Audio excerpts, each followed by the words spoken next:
Welcome to Ali Fitness Podcast, a weekly production all about bringing health into fitness.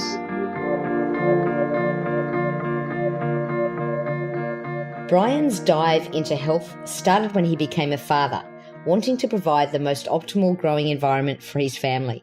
His desire for them to thrive and devotion to the truth drove him to find the most insightful and effective cutting-edge methods for addressing what's really going on in our bodies and environments. This led Brian to becoming a nutritional therapy practitioner, train with the Klinghardt Academy, and become a certified geobiologist trained by a pioneering environmental medicine clinic in Austria that's been addressing EMF and geopathic stress since 1983. Brian and his wife Lindsay built an EMF-shielded tiny house, and Brian travels all over the country doing EMF assessments, speaking at conferences and on podcasts like this, and helping families install shielded solutions. He founded Shielded Healing in early 2018 with the goal of helping modern humanity recreate environments that more closely mimic our ancestral human habitats. Brian Hoyer, welcome to the show. Yeah, thanks for having me. I'm excited to do this with you. Yeah, Brian, look, I've been wanting to interview you for a long time, and it's hard to get an appointment with you in and out of every city in the US, I feel, and also in between that on podcasts and I guess doing lots of assessments in people's homes. Yeah, I try to stay pretty busy. I think we're kind of on the verge of things really having a huge impact on people, so I'm trying to get as many people protected as possible before all this new technology comes out with the 5G and everything. Yeah. So I guess I wanted to ask you, I mean, everyone becomes a father or a mother and sort of starts to think differently about life potentially and what might happen to their kids in the future. And that obviously hit home to you. Was there a particular thing or an event in your life that made you think, I've got to do something about this? Really, like my bio said with my health journey, it was my kids. That's just plain and simple. I remember the moment when I decided I wanted to do a deeper dive into health and wellness was when I had my newborn daughter and we brought her home, and I laid her on this bed and she looked like this really small thing, and it's kind of like this aha moment, like, oh gosh, now I have to take care of this little creature. And what do I put into her body? And all these questions started flowing. And so I did a bunch of deep dive into the research. I ended up getting certified as a nutritional therapy practitioner. And then the EMF thing kind of came after a bunch of continuing education and hearing lectures from Dr. Klinghardt and doing some experiments with my own family and seeing some really amazing results with that. For my own health, I was struggling a lot with allergies, and addressed all the food components, which was a huge help. But it seemed like there were still some things where I would just sneeze every once in a while for what seemed like no reason, and I started to relate that to when I check my phone. I check my phone or I turn it off of airplane mode. I was kind of a little bit aware of some of these things. So I was doing on and off of airplane mode. And every time I turned it off of airplane mode, I would sneeze. And then I started to notice that. And then I was like, man, I think that a lot of the things that we think are just not caused by anything or it seemed kind of puzzling, like, okay, why do I have tingling in my hands? Why do I have this ringing in my ears that goes in and out? I really kind of think a lot of those little things are related to the unseen that we just, we don't think about. It doesn't pass through our brains to even think about it being related to something that's invisible, that's actually having a physiological impact on our body. Yeah, it's interesting. And I also wonder whether it's a bit of like, I don't want to know about it because I've got to check my email. Yeah, there's that too. For sure. So I thought we could start by maybe you telling us what EMF actually is and why we should be concerned, and maybe even go into the different types of radiation. Yeah, so it's, EMF stands for electromagnetic fields, and there's all kinds of electromagnetic fields. Every single piece of matter on the planet has a relationship with magnetism. And they, in science, they kind of break it down into paramagnetic, diamagnetic, and ferromagnetic. And every single thing that you touch or see or breathe has a relationship with that. And so it affects everything. And the spectrum goes all the way from the Earth has a magnetic field that's a direct current. So that means it's constant. It's a consistent, expansion of energy that goes out. It's not pulsed. Whereas a lot of the unnatural frequencies that we have, that humans have introduced, that are man-made, are pulsed. So they're alternating current. So that's where you get the direct current is DC, and the alternating or pulsed current is AC.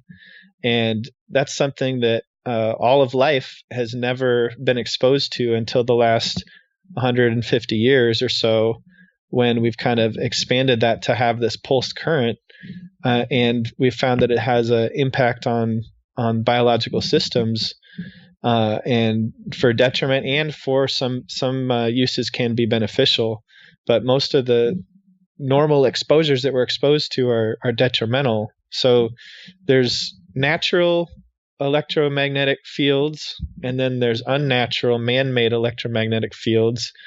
And then you can kind of split that up even further into ionizing radiation, which is like nuclear radiation, radiation that's very high energy, that has the ability to damage DNA very quickly. And then there's also non-ionizing radiation. And so the scientific community has accepted for a long time that the ionizing radiation is the only thing that can really damage biology and life. But they also say that thermal radiation from non-ionizing radiation can be damaging as well. But what we found, and what I am assessing when I go to people's homes, is non-ionizing and non-thermal effects of this radiation. So it doesn't heat the tissue. It just actually has a physiological mechanism that's goes onto the body, and this voltage actually changes some of these functioning inner working and functioning of the cells, so that they misfire, and then free radicals are created, and those can cause inflammation in the body.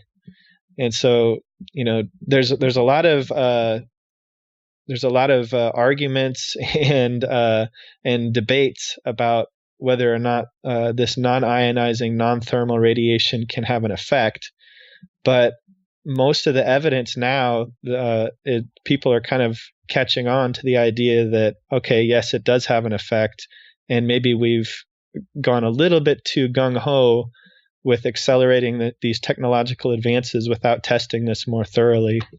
Brian, excellent. I want to come back to the non-thermal, but just while we're talking about the sort of the ionizing radiation, the non-ionizing radiation, I should say, what do you mean by thermal? What's an example of a thermal? The thermal effect would be like a non-ionizing radiation that would have a thermal effect would be like your microwave. So your microwave uses radio frequencies. It's the same frequencies as your cell phone or your Wi-Fi router, but it's contained in a semi-metallic box that supposedly is shielded. Now, at people's homes, I'll often test this, and that your microwave's not perfectly shielded. It's actually leaking out a lot of that microwave radiation. But it's the same radiation as your cell phone and your Wi-Fi router, or even a baby monitor, except it's much higher power. So they use more wattage to pump it in, and that's what heats up your food. So there's a thermal effect on your food in the microwave, and then the SAR rating. The standard absorption rating that you get on your phone, on every single phone, it has a SAR rating. It's kind of an international standard for radiation from your cell phone. That is based off of the thermal effect. But what what I talk about is how, the thermal effect is bad, and it just means that you're being exposed to very intense radiation, like a microwave has on, the effect a microwave has on food. But there's also non-thermal effects that cause inflammatory cascade via this nitric oxide and peroxynitrite cycle that Dr. Martin Pall has done a lot of research on out of Washington State University. Okay, so essentially the non-thermal, are they typically low frequency electrical fields? Yeah, the non-thermal effects would be low frequency. It's non-ionizing is low frequency, and then there's also higher frequency. So the low frequency is like the wired electricity in your home, and there's an electric component, and then there's a magnetic component. And so so you really have to have several different types of pieces of equipment in order to measure the different types of EMF. You can't just have one EMF meter. A lot of people think that you can just buy an EMF meter and that's what you need to be testing, but you actually need like 5 or 6 different meters to measure the different frequencies depending on what you're trying to measure. Like the wiring in your walls. In the United States, it's 60 hertz. Outside of the United States, like in Australia and Europe and everywhere else around the world, it's 50 hertz. And that just means that the frequency is pulsing 50 times per second. It's alternating. So it's actually 100 pulses back one time and then back again would be 50 and then 100 for back and forth. And that's something that also contributes to the flickering of lights in the house, which is another thing that I test for when I do these home assessments, because it can be a neurological stressor. Right. Okay. So you just mentioned then neurological stressor. So that's one, I guess, effect that EMF can have on us. What are the other, I guess, scientific studies saying about wireless technology and what we could be exposing ourselves to with the non-thermal? Well, there's one guy, he was a neuroscientist from the 1960s. His name was Dr. Allan Frey. And there's this phenomenon called the Frey effect. And basically what he found was he was very curious as to why he could hear, he had somebody who said they could actually hear the radar from a local airport. And so he went and tested this out and confirmed that they were hearing the radar because it was pulsing at the same time that they were saying they could hear it. And so he started to study radio frequencies and did this study on rats. And he was very interested in the blood-brain barrier. And so he studied these rats to see if the radio frequencies had an effect on the blood-brain barrier. So what he did was he had one group that wasn't exposed and one group that was, and he injected blue dye into their femoral artery, and the group that was exposed, within 5 seconds of exposure, their brain fluoresced as well as the rest of their body, whereas the control group that wasn't exposed, everything fluoresced except for the brain. And so he kind of proved, and then it's been duplicated over the years by many different studies. He proved that the radio frequencies that we get from our cell phones, our Wi-Fi, even baby monitors, and just overall exposure to these radio frequencies from even radio stations and television stations, all of those frequencies have the ability to cause a permeable blood-brain barrier. And then another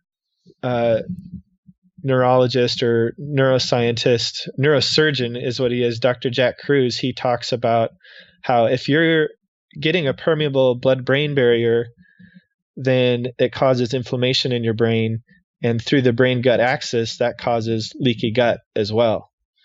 So, there's so many different causes of leaky gut that are proven. It could be undigested food, it can be a stress response, it can be toxicity in your gut, It could even, it could be any number of things. Even just a normal emotional stress response can cause a leaky gut. But these frequencies, even if you're feeling like really relaxed and unstressed, and you're eating the perfect diet and you have perfect digestion, you're taking your enzymes and your hydrochloric acid, everything. If you're being exposed to these frequencies, it could pull you out of that parasympathetic state, so that you're not digesting your food that well and cause leaky gut. So whatever you're eating is not going to be digested as well. And then you're going to have, undigested food particles leaking into your bloodstream and causing an immune response, and allergies can be created that way and everything. So it's kind of a multiple things that are going on, but it's working through this blood-brain barrier mechanism, and also causing inflammation in different tissues in the body via these voltage-gated calcium ion channels that are stimulated. One of your blogs mentioned that wireless technology is perpetuating chronic infections like candida and fungus and SIBO and IBS, Lyme disease. Is there a lot of research sort of evidence around this yet, or is it just too early? It's kind of early, but there's a lot of evidence that shows this for sure. Some of the biggest evidence shows that mold and fungus actually proliferate at a much higher rate because of exposure to magnetic fields and electric fields. And my theory on that is that the mold, the fungus, and the bacteria and viruses, all of these organisms also perceive these biophysical stressors as a stress. And so they go into survival mode, and they start proliferating like crazy because it's like the end of the world. There's this big stressor out there that's trying to kill them. And so they multiply, and because they're trying to survive. And when that happens inside of us, because we've got these pathogens inside of us, it throws the whole microbiome off, and our immune system gets activated and overactivated. And we have, most people in the health space, we know that there's this epidemic of autoimmune disease. There's neurological diseases that are very prominent right now, and also heart disease. And the brain and the heart, those are the two places where these voltage-gated calcium ion channels are most concentrated. And so to me, it's not that there's one thing that's causing all these issues. I think that we've got a perfect storm when we're breaking down the barriers with all this energy that's foreign, that shouldn't be there, that our bodies are not used to. And then we're also introducing all the toxins so that they can get through those barriers that are normally pretty hardy and strong barriers, but they're weak now because of this inflammatory response that's happening through these voltage-gated calcium ion channels and this blood-brain barrier permeability and gut barrier permeability. It's just causing this perfect storm of stress on the human body. Yeah, it is a big concern, and you mentioned 5G coming out soon, and I guess my biggest question though is, what's the point in getting an EMF home assessment when you're exposed all day at work or at your friends' houses or on your phone? It sort of just seems like, well, it's one piece of the puzzle, but if you don't sort of address all areas, then are you really going to be able to avoid all of this? Right. Yeah. Well, a lot of people ask me that, and through experience, I've come to the realization that if we just protect the bedroom and we focus on the home as your sanctuary, a lot of people spend a significant amount of time at home, and especially in your bedroom, you're spending a third of your life there, and it's a third of your life when your body's supposed to be in this restoration mode. You're supposed to be healing and repairing and detoxing actually all the lymphatics through all of your organs, but also the brain has a glymphatic system that pumps out toxins from your brain at night. And so what I like to explain to people is that during the day, you can have an input of beneficial energy from the sunlight that causes that helps combat the oxidative stress from the photobiomodulation you get from the sunlight.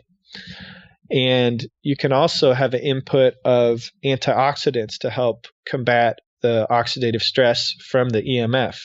So you can have, like, there's some studies that show that molecular hydrogen water will actually reduce the EMF damage by up to 80%, the peroxynitrite production that's as a result of the voltage-gated calcium ion channels being stimulated. And then you can also take things like astaxanthin. Any antioxidant can help to prevent some and maybe even most of the damage from the radiation that you get during the day. But at night, you can't eat while you sleep, and so you don't have really a good shield. So you actually have to, the goal is to recreate this ancestral healing space in your bedrooms, so that you don't need to be having that input of antioxidants. Your body can actually go into repair mode and be protected, and without the onslaught of all the electromagnetic stressors all around you.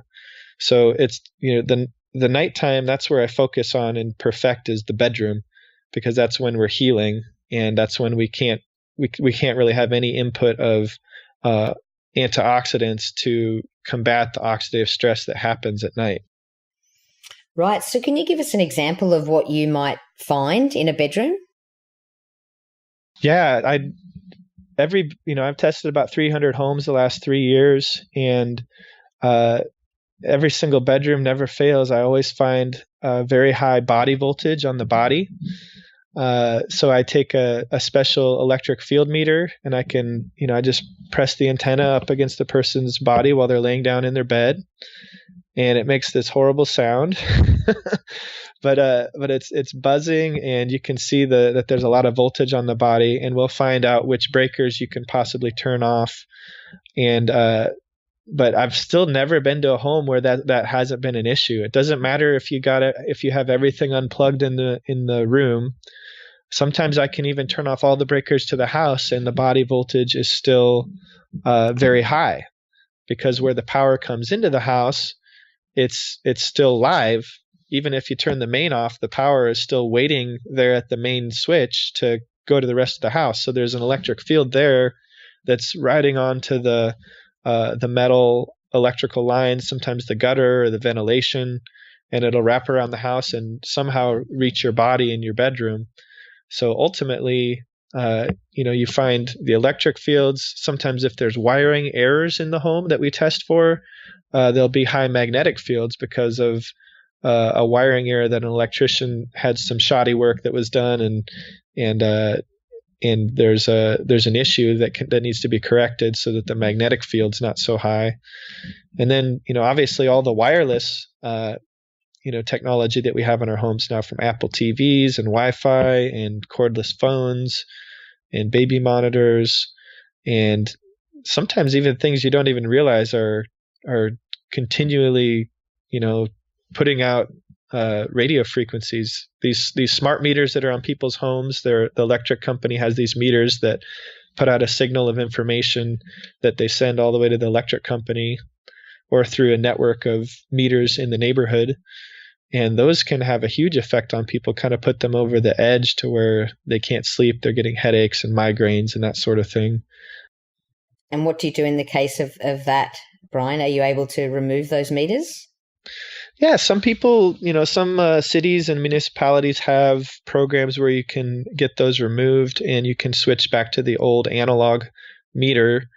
What I've found is that the other thing that happens from the electric company is this phenomena of dirty electricity, and the smart meters are actually creating dirty electricity that's going onto the home as well. But the power company's power is already very dirty. And in order to fix that, you need to install a whole home filter for the power, which is actually, there's multiple benefits for that. You get clean electricity, so your house is running more energy efficient, but it's also removing many of the bulk of the damaging radiation that's riding on the electrical lines. There's all this interference. It's like if you were looking at it on a graph, a normal 50 hertz or 60 hertz sine wave is very smooth and flowing because it's clean. But most of our electricity is not like that. You'll see like all kinds of different frequencies, and then just you'll kind of be able to make out the 50 or 60 hertz on there, but it'll look kind of like a staticky, like choppy, wave that's not clean at all. But once you install those filters, you can make out the cleaner wave again. And I've had people who install these and they'll reduce their blood sugar by like 5 points overnight after tracking it for like a year. And there's a lot of reports on, people with diabetes seeing really amazing results by just installing these filters in their home. Wow. And are there actually scientific studies on that? Yeah, there are. Dr. Magda Havas has some studies. If you look up dirty electricity, Dr. Magda Havas, diabetes, you can look that up on your favorite search engine and find it. And she has lots of very good studies on that particular issue. And Brian, do you ever find that the mattresses are an issue? Yeah, definitely. It's very common for people to have metal in their mattress, and there's several different problems with metal. It can act as an antenna for the wireless radiation. So anything that's an antenna, anything that's metal acts as an antenna. Even the human body is slightly conductive, so it acts as an antenna. And but the bed can act as an antenna for the wireless. It can also attract the electric fields more to the body. And then about 70% of the time you can detect a magnetic field from the actual springs that are inside the mattress. And the way I test that is with a little compass. You can use any compass from the store. Just go to your outdoor store and just slide that over your bed that has the springs on it with a clipboard. And if the compass moves by more than 3 or 4 degrees, then you know that you have your mattress actually is magnetized. And usually it's not like a constant good magnetism like some of these magnetic therapies that people have. It's actually very noxious and random and just not built for being therapeutic at all, obviously, because it's just producing a magnetic field that was a result of the manufacturing process at the factory where it was spit out, so. So typically one of these assessments for the house takes 4 hours or so? Yeah, I usually spend about 3 or 4 hours, kind of, obviously depends on the size of the house. But I go around and, I'm also training some other people to do this now with me, and I'm supervising every single assessment that we do, either in person or just overlooking all of the results that we have.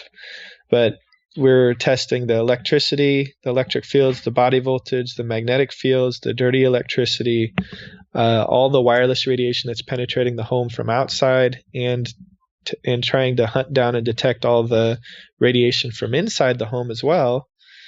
And then also testing geopathic stress from the earth and the lighting.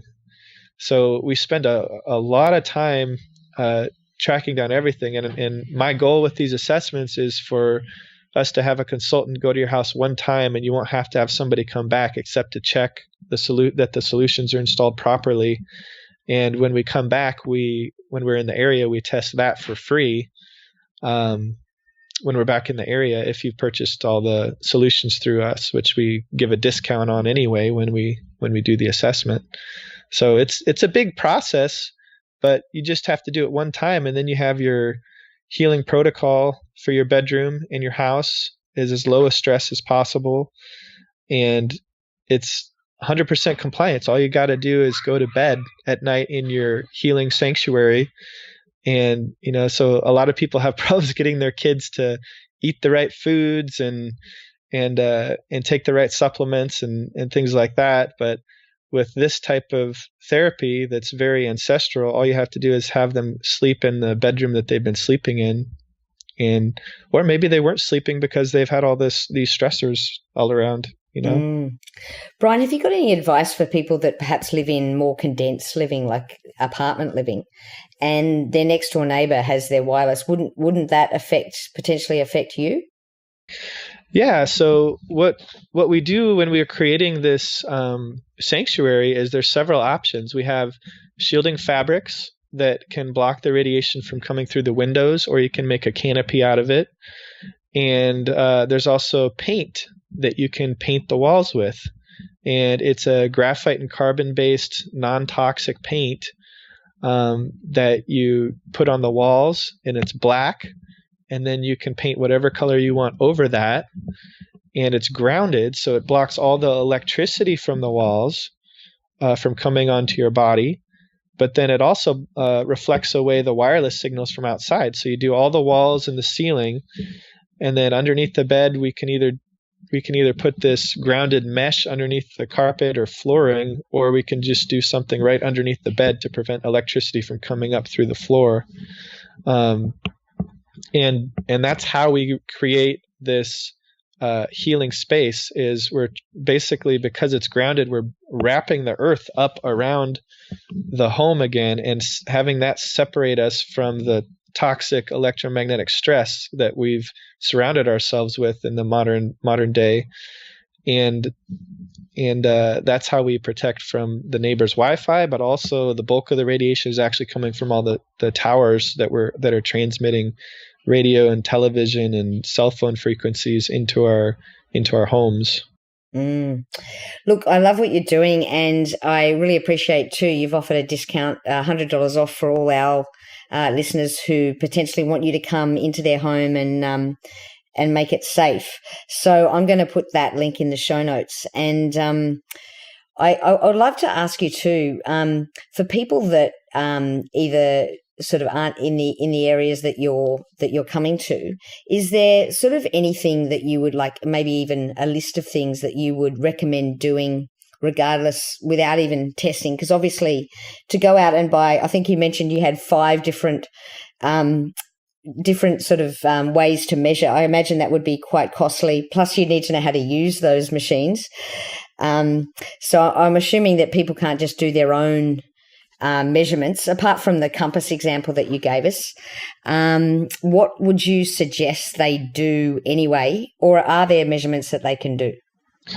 Yeah, there's some measurements that you can do. Most people can get a multimeter from any hardware store for $20 or less, and then you would just look up on YouTube how to test body voltage with a multimeter, and there's directions on that, and you can actually test and see in your bed, and then you can start unplugging things and seeing if that makes a difference. And it will make somewhat of a difference, but in order to get that full healing response, you really need to put in some of these other solutions with the paint or the canopy around the bed to block the wireless signals and the electric fields.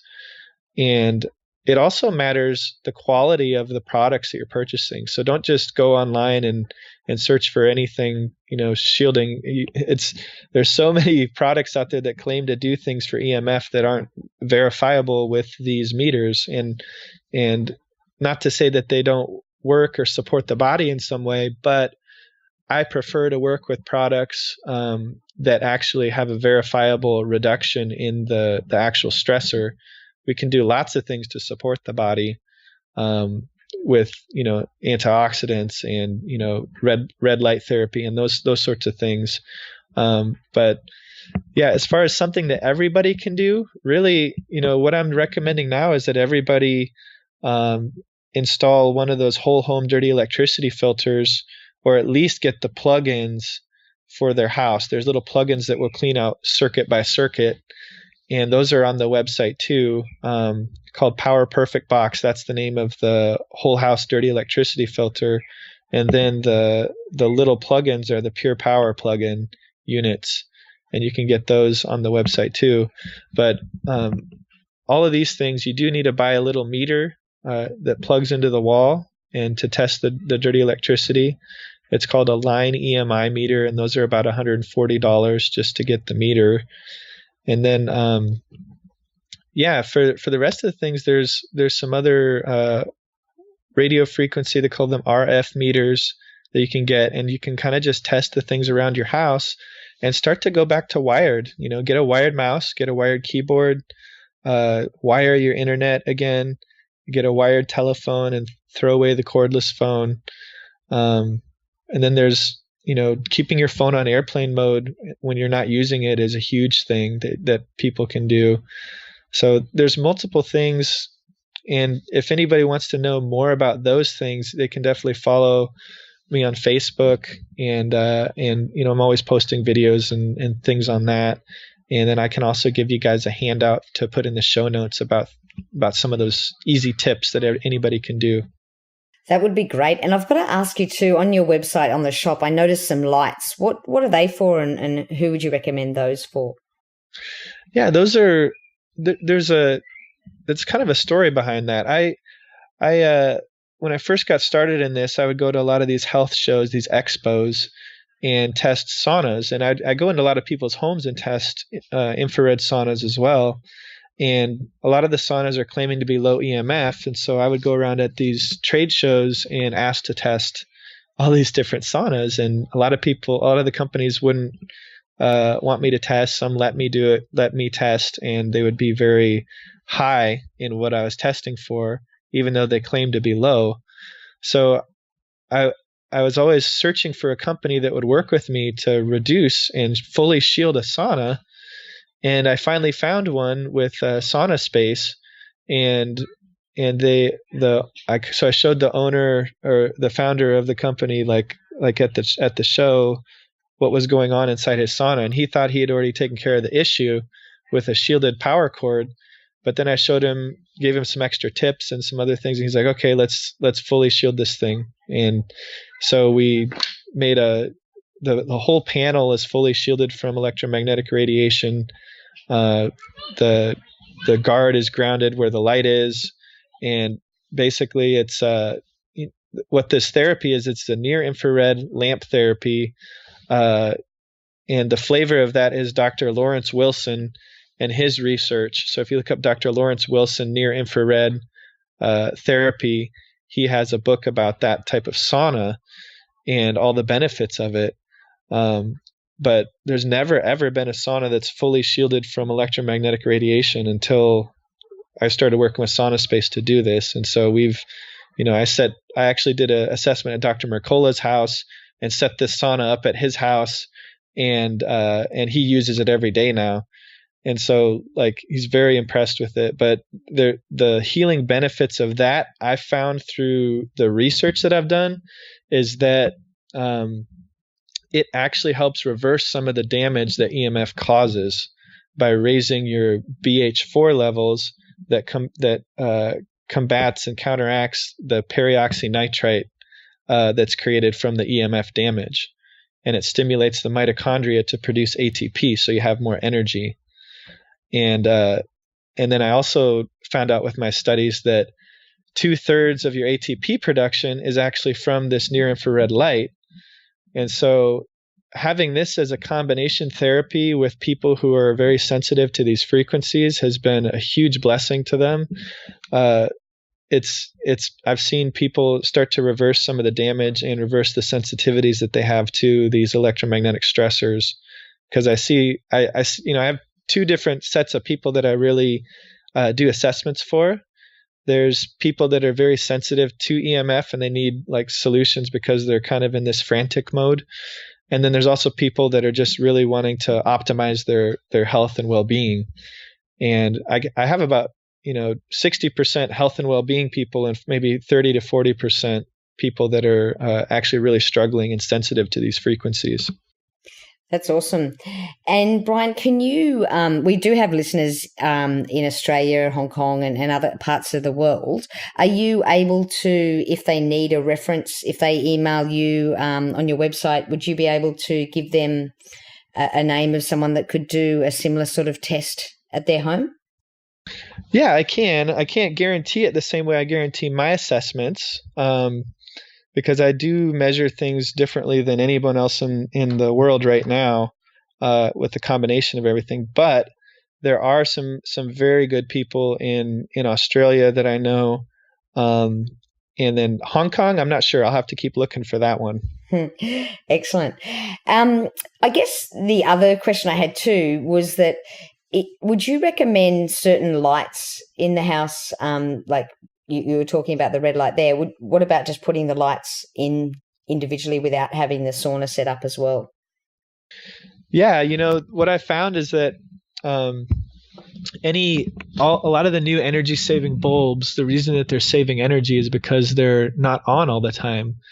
They're actually pulsing, and so they're shut off half the time. And even though we can't perceive it as flickering, it's flickering on and off.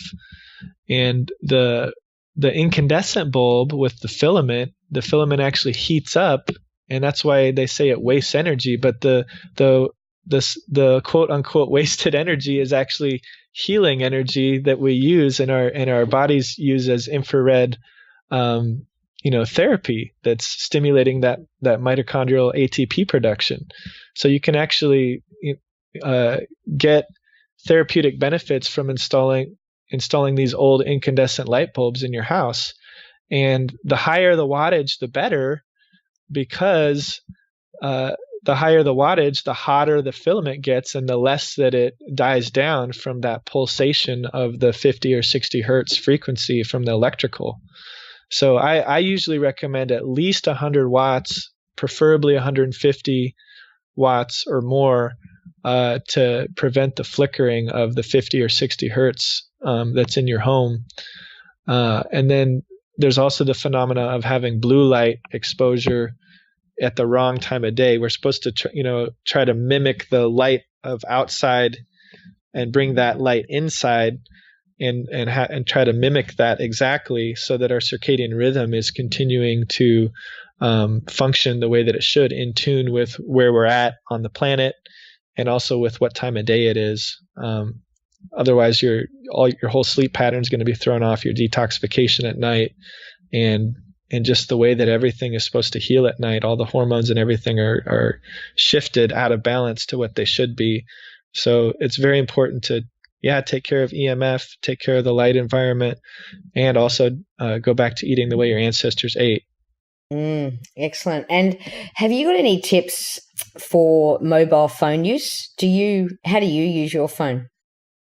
Yeah, I have a shielded pouch that I use, and my wife was making those for a while. I'm starting to outsource that to another US-based company here pretty soon. But I use it.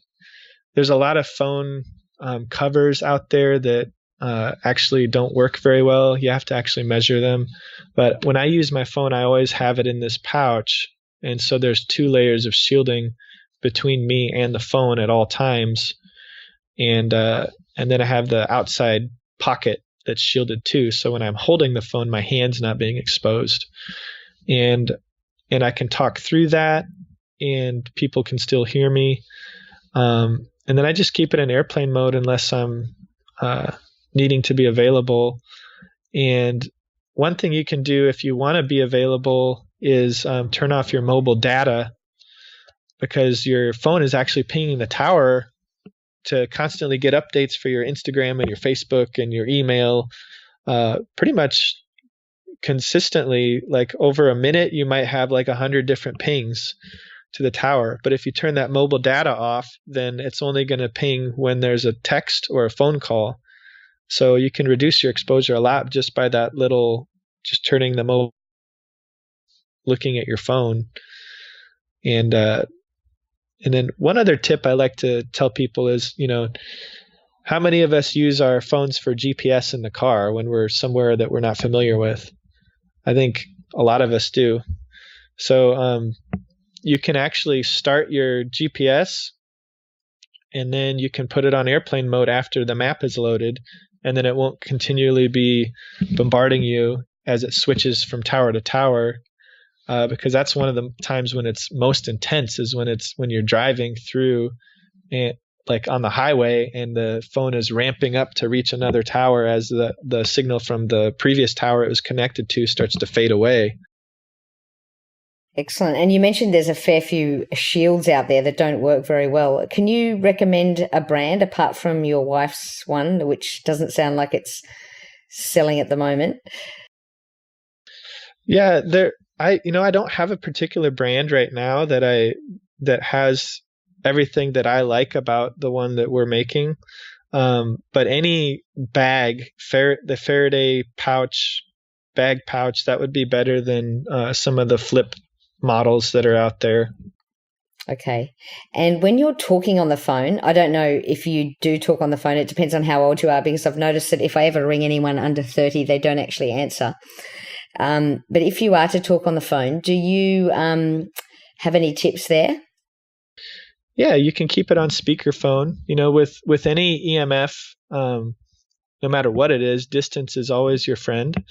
So put it on speakerphone, set it down if you can.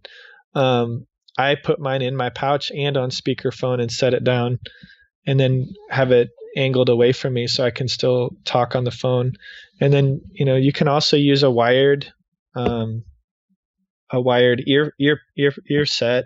And they have these air tube ones that are available, and those can be very helpful. But you have to get the right kind, because a lot of those air tube headsets are actually very delicate and they break really easily. So I can give you a source for that you can get those. So Brian, if you're using a Bluetooth headset versus talking on the phone with it up to your ear, is it same? A lot of people ask me that. When I've tested it, your phone is definitely emitting a lot more radiation than the Bluetooth headset, because it's pinging all the way to the tower, which could be half a mile, 2-3 miles away, versus the Bluetooth headset that's only like a few feet from where you're at. So if you're going to choose between the two, I'd rather see somebody with Bluetooth instead of the phone right up to their head, because it's going to be much less power. But ideally, I think a better step, I think speakerphone is a better suggestion than the Bluetooth earbuds. But you kind of have to choose your battles sometimes, especially with the younger generation, and do what you can. Don't worry too much about it, because the stress of all of this EMF stuff can sometimes be more damaging to the person's body than the EMF itself. And I just like to provide people with solutions that they can implement right away, things that they can take care of permanently after they've had a proper assessment done, and then they don't have to worry so much about the EMF problem anymore, because there's so much more to life than just worrying about all the horrible things that are bombarding our world, and these apocalyptic imagery that's out there with all the toxins and the pollution and the EMF and how we're all killing ourselves. I just think that sometimes we stress ourselves out way too much, and we forget to enjoy life the way that it's meant to be enjoyed. And so I really try to keep that in mind when I'm doing these assessments at people's homes, because it can get overwhelming really fast. I'm glad you mentioned that. That's keeping everything in perspective. Is there anything else, Brian, before I ask you one last question, that you'd like to share with our audience? Any tips or anything about your tour? Yeah, I'm going to be going to Portland, Seattle, Atlanta, Los Angeles, Austin, Texas, Dallas, and Houston. Then I'm also going to be traveling up to the East Coast, doing some assessments in the New England area of the United States. I've been invited to go to Ireland and Europe, at a conference a few months ago. So I'm thinking about that. Anywhere on the map in the world, I could go potentially if there's enough interest. It just would take some planning. So if people really, really want me, they could, get a bunch of people together and do some, petitioning to have me or one of my consultants come, and I'd be happy to do that. I think I might arrange that for Australia. And Brian, just before I let you go, I've got to ask you a question we ask all our guests on the show. Do you have a tattoo? I do not have a tattoo, but I did meet somebody at a retreat that I was speaking at in Minnesota that has a whole host of tattoos. And I asked him about him because he's really into health. And he's like, yeah, I got these, they're like food-based tattoos of this guy in Kansas. And it was like a non-toxic tattoo that he got. Because I guess a lot of the tattoos, they use different types of metals and things that can be somewhat damaging. But I was really intrigued by that because, you know, I've thought about getting a tattoo before, but that was back in high school. So for sure, if you did, you'd be getting one of these healthy tattoos, right?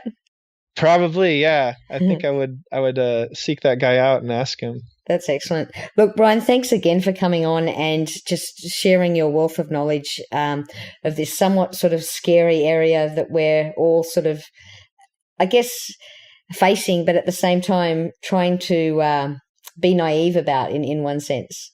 Yeah, you know, that's one thing I like to communicate to people is that don't be scared of it. You know, there are solutions out there. There are ways, you know, however bad this technology has gotten and detrimental for our health, we have so many amazing, intelligent people that are on the good side and want to see healing done in the world. And so us healers, we need to kind of come together and use these solutions to our advantage and help save humanity. And that's kind of my mission with the whole thing that I'm doing. So I'm really happy to be able to come on podcasts like this that have where you have great listeners that are part of this movement.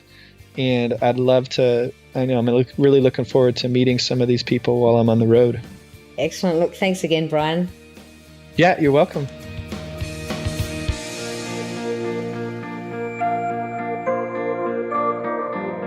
For all the resources and show notes from today's episode, please go to www.ally.fitness. If you liked today's episode, please show your appreciation by going to iTunes, give us a 5-star review and subscribe.